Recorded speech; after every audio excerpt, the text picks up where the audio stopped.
Let's get to Dylan Mortensen, right, who is the eyewitness. He went in the middle of the night.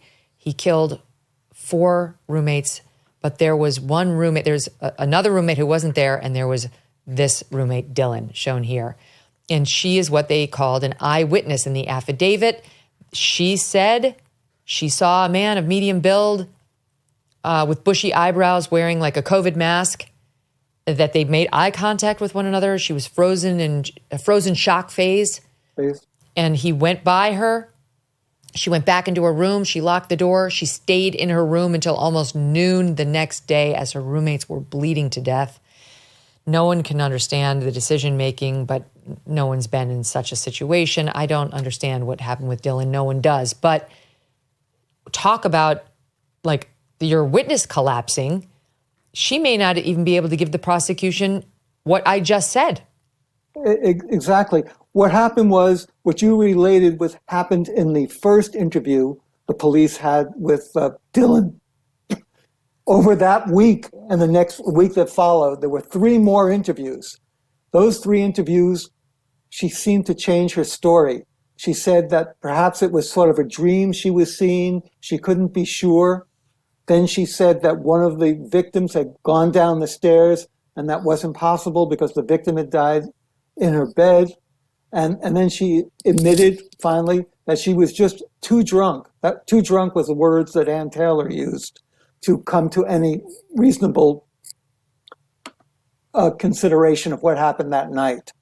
And then finally, on the 4th interview, just before they were going to arrest Kohberger in Pennsylvania, the Idaho cops showed her a picture of Kohberger and asked, "Can you identify him?" And she said, "No, I can't." And that really weakens her use as a witness, between being too drunk, between saying that she might have been dreaming the whole thing, and then not being able to identify the photograph. Well, the prosecution's big witness I don't even know if she'll testify at the trial. I don't know if she will either. And that may have been the point of her changing her testimony. Like, picture a scenario in which she's just too terrified to sit in a courtroom across from this guy, and also in front of the public, which, I mean, she didn't have anything to do with these crimes. It's just, there's a fair amount of, like, what kind of a person would go back into their room and not call 911 after, she's saying she's so afraid of this person, she went into shock. It's just hard to understand. I'm not trying to be unforgiving toward her, but maybe that's what's happening. Impugn her character. I mean, who knows what's going on in anyone's mind. But not only does she not call the police for 8 hours, the first people she calls are not an ambulance, not the police, but she calls fraternity people to come to the house. They come and they call the police. And they are the ones, we believe now, Howard, who found the bodies? Yes.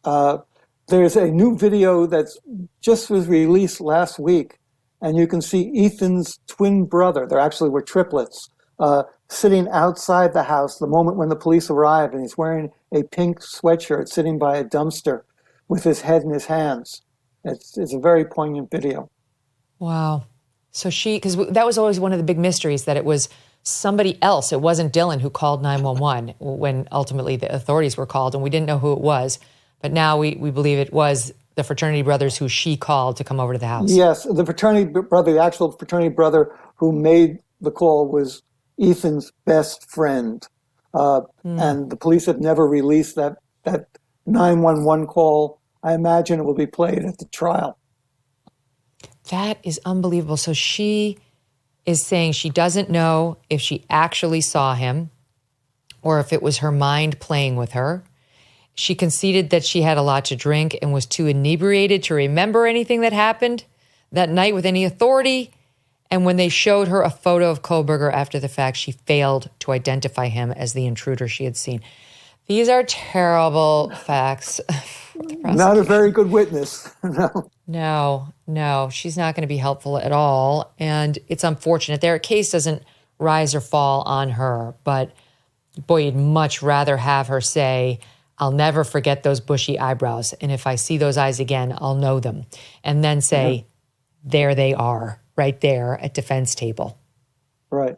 And what's making all these doubts about the case have even more weight, there's a bill that's just been introduced in the Idaho legislature. It was at the beginning of January, where right now the death penalty is administered through a chemical injection, and then if the chemicals aren't available, then there is a firing squad. Well, the Idaho new bill wants to get rid of the chemical injections and just make it a firing squad. Wow. So they are demanding their pound of flesh, in a sense. And that's going to weigh on the jury too, I think. We continue to face uncertainty when it comes to the economy, with a perfect storm brewing as Social Security and Medicare hit a breaking point, as the largest generation is hitting retirement.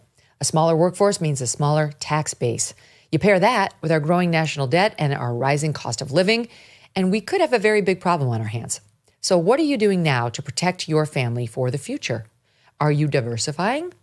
Gold can be very useful to you in this. It can be a safe haven in hard economic times. And Birch Gold has a super great reputation, and they will make it very easy to diversify a portion of your savings, if you so choose, into physical gold. Birch Gold will help you transition an existing IRA or 401k, in whole or in part, into an IRA in gold, and it will not cost you 1 cent out of pocket. Protect your future today. Text MK to 989898 and get your free info kit on gold and a copy of the ultimate guide for gold in the Trump era with a foreword by Donald Trump Jr. There's no obligation, just information. Birch Gold has earned the trust of countless Americans looking to safeguard their savings. You just text my initials, MK, to the number 989898 today. Thanks so much for watching. If you like what you just saw, hit the subscribe button for more clips and full episodes.